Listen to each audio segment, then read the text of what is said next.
We are dealing with predators, criminals who have been bleeding the nation, gambling with children's blood. This is what Hamas did on October 7th. They are gambling with Gaza children's blood to achieve power, territory, money, prestige. So it's the opposite. So why do I want to give a state to such leaderships, whether if it was Yasser Arafat and other many groups, that includes Hamas? All of them playing the same game. They profit out of this conflict. And we have to cut this lifeline that they have. It's their game, the equation of blood for money. Now, I have three unbelievably loaded questions for you. These are very loaded questions where number one, is Israel illegally occupying Gaza and the West Bank? Number two, is there actually an apartheid in Israel? / is Israel committing a genocide against the Palestinian people? And number three, does Israel have a right to exist? And I can repeat them all if you'd like. I mean, I don't see them as loaded questions. They're very simple facts on the ground. First of all, the establishment of the State of Israel came under the British mandate, which was a superpower controlling that territory. Prior to the British were the Ottoman Empire. Prior to that, there was the Arabs, Turks, Muslims, Byzantines, Romans. All type of people walked throughout this region. It's the gate that is connecting continents, and many traders, many forces came in there. And prior to that, of course, was not only one Jewish kingdom, but we had more than one Jewish kingdom in the kingdoms in that territory. So it's always changing. There was no such a thing as, from the beginning of existence that there was, let's say, for example, a Palestine, and those invaders came to Palestine. There was no such a thing as Palestine. There is still no such a thing as Palestine. It's just a broad term, a cause that infinite forces of existence have been hijacking this hypothetical thing called Palestine, pushing their agendas from the East and the West. And people continue to believe in this. Prior, let's say, to the establishment of the State of Israel, there were for sure the British. And it was part of Sykes-Picot agreement between France and Britain to divide the land. And they gave some to Jordan. They gave other part to the Jewish people. And it was the Balfour Promise. Based on that promise, many Jews after World War II and after the atrocities of the Holocaust began to migrate legally with documents to that territory under the British mandate. And this is basically like in a simple history background of how the State of Israel came about. Then the establishment of Israel happened. The Arabs went outrageous and they said, this is our holy land, and we cannot give it, especially to the Jews. I don't know whether if Israel saw that coming or not. Israel fought for itself, and we are building our country here. Into the story. We are not going to relocate again. We had enough at the Holocaust. We came here as legal under the British mandate. Finish, end of the story. It's some tribes saying that this is our land and you are invading our land. Go take it from the British. The Arabs refused completely to coexist with this newborn state. Even though the international community, including Great Britain, gave the Arabs the opportunity to establish an Arab state side by side the State of Israel, even though the land is very small.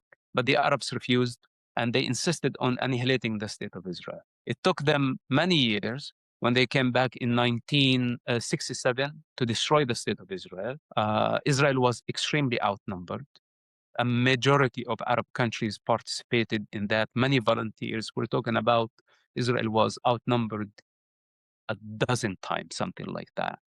But the Arabs lost the war. Somehow they lost the war. And as an outcome of the 1967 war, miraculously, Israel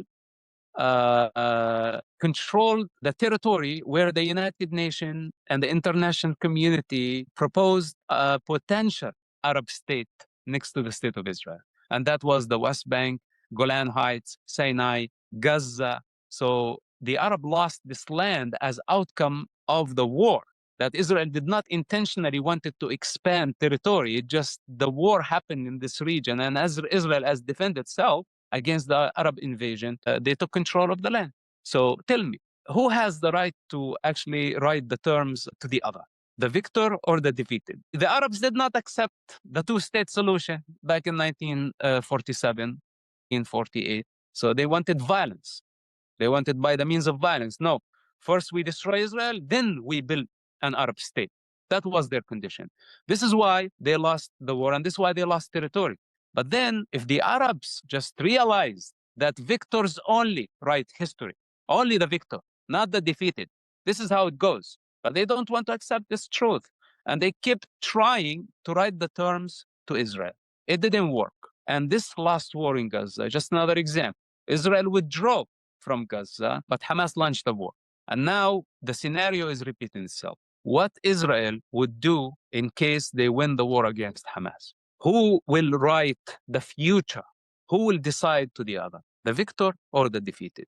This is why the Arabs haven't learned, and again, it's very hard to say because, I left the region so many years. I would say Arabs, because I don't know if it was a matter of blood. My blood is Arab, but it has been so many years that I dropped all this idea of nationalism and all this type of absurd beliefs and stupidity that I feel like, I belong to a different universe. It's not even Earth. But anyway, if I had to descend and go to that mentality, we're very arrogant people and we don't accept defeat. And every time we are defeated, but we try to pose as we are victorious, like somebody get beaten up so badly, but then shake up the dust and pretend that they were the victor in the thing. It's a very arrogant mentality that is stuck in a vicious cycle of pride, of shame, of guilt, very low level of consciousness. And they haven't grown up out of it. And I really would love for them to just grow up and forget about the political border and see Israel for what it is. Israel is not an apartheid state, because when you go to the state of Israel, you have all type of ethnicities, especially minorities like Christians, Druze, Muslims. Arabic in Israel is an official language, and it's even before English. There is Hebrew, there is Arabic, then there is English in the state of Israel. You have representatives of the Arab communities within the Israeli parliament, within the Israeli Knesset. The Arabs are very important part of the social fabric, the Israeli social fabric. They play a significant role in security and many other departments. There are many of them doctors, and they just work side by side. They are a very important part of the state of Israel. And they are not small. We're talking about 1.5 million Arabs. And if you go to this Arab minority in Israel, tell them, hey, would you drop your Israeli citizenship and go to any Arab country? They will kill you. It's as simple as that.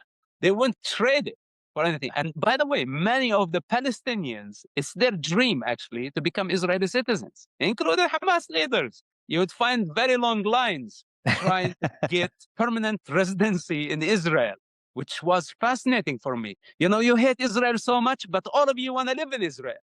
All of you want to work in Israel. So we have this type of self-delusion and deception, lie upon lie. And Israel cannot be an apartheid state, not like this. Of course, you find some racist people, close-minded people, fanatics. They are everywhere, but they're not majority. And when they surface, the collective consciousness of the Jewish people reject this type of extremists. We saw how Israel demonstrate their democracy continuously, could go for eternity and in a peaceful manner when they see some extremes forces rising within the society. It's a very beautiful nation, real people. It cannot be, you will never find abuse against Arab workers who work there on regular basis, coming, by the way, from Gaza, where Israel allowed tens of thousands of workers just the eve of October 7 attack. They were just easing it on the Gazan people, bringing them, giving them work permit to come work and go back to their homes in the evening to help the Palestinian economy. Because Israel felt the responsibility. We have to help rejuvenate their economy under the siege, hoping that things would change for better. Taking those workers, you will not see, they have all the rights in the world as manpower, laborers, etc. You see, it's on a regular basis, Israel dealing with hundreds of thousands of Arab laborers in its state. So for those who say Israel is an apartheid state, they just really want to accuse and condemn Israel for, I don't know, whatever motive they have, mostly hatred, I think. mostly hatred. What was the third question? The third After one was, does Israel have a right to exist? Whoa. And who am I to decide this? Who am I? No one has the right to decide or to validate Israel or to cancel Israel. No one, no authority, not the United Nations, not the United States, the greatest ally, has the right to decide the fate of Israel by saying, today you have the right to exist, tomorrow maybe the pro-Palestine group would take over the American politics and then they can decide the annihilation of the state of Israel. This is not a matter of opinion, the reality on the ground. Why? I personally don't like to go the route of, historic religious connection to the land, the Holy Land, etc. Okay, this is a great dream, and Israel is not lying when they say this. They have their roots, they have their heritage, they have all the evidence in the world that they existed there throughout the centuries, and even prior to the establishment of the State of Israel, the Jewish communities maintained presence there on the soil. As the powers kept changing from Roman to Byzantine to Muslim, the Jewish communities were there throughout centuries. But what's really more important nowadays, and this is the way I prefer to look at it, we have 10 million, close to 10 million citizens of the State of Israel, that they were born in that land. If you are born in that land, then you have the birthright to that land. This is a universal rule. It's beyond any politics, beyond any religion, beyond any history. It doesn't matter the ancestors, it doesn't matter who was there 100 years ago or even 10,000 years ago. What really matters is that I was born in this land, I have the birthright to be here. And this is the end of the story. This is what really defines Israel. So all the chaos that this is my land, this is my grandfather's land, it doesn't matter. It's whether your land or it's not. Don't tell me my grandfather was in this land and I want. The Turks also can say the same thing. Right. So Israel was established as a legal state by the authority of the land. They have historic connection, they have religious connection, spiritual connection to the land, but more importantly, it's their birthright to be there, and no one has the authority to force them, relocate, or to even dare to annihilate them. If they are trying to do this, means that we will turn the globe into chaos, and we will never end this vicious cycle of violence. One thing I hear a lot of the very anti-Israel crowd, one thing they'll say is they'll say two things that they can't exist simultaneously. On one hand, they'll say Israel has one of the most powerful militaries in the world. And then on the other hand, they'll say that Israel is trying to commit a genocide against the Palestinian people, which to me doesn't make sense, because if Israel has a very strong military, which they do, then they could wipe every Palestinian off the face of the earth, or especially in Gaza and the West Bank, in, I don't know, an hour, I would imagine. So do you think Israel is trying to commit a genocide against Palestinians, or actively and deliberately committing war crimes against Palestinians? What do you think about that? This is absurd. And this is the pro-Palestine propaganda. Israel is the most accountable state when it comes to morality. Their morality is beyond just a political regime. The morality of the Jewish people, such a heritage, advanced consciousness that has contributed to life in every field, in every aspect of life. How can we be so blind? Just look at the contribution of Jewish people and their attitude towards life, wherever they are, the most peaceful people.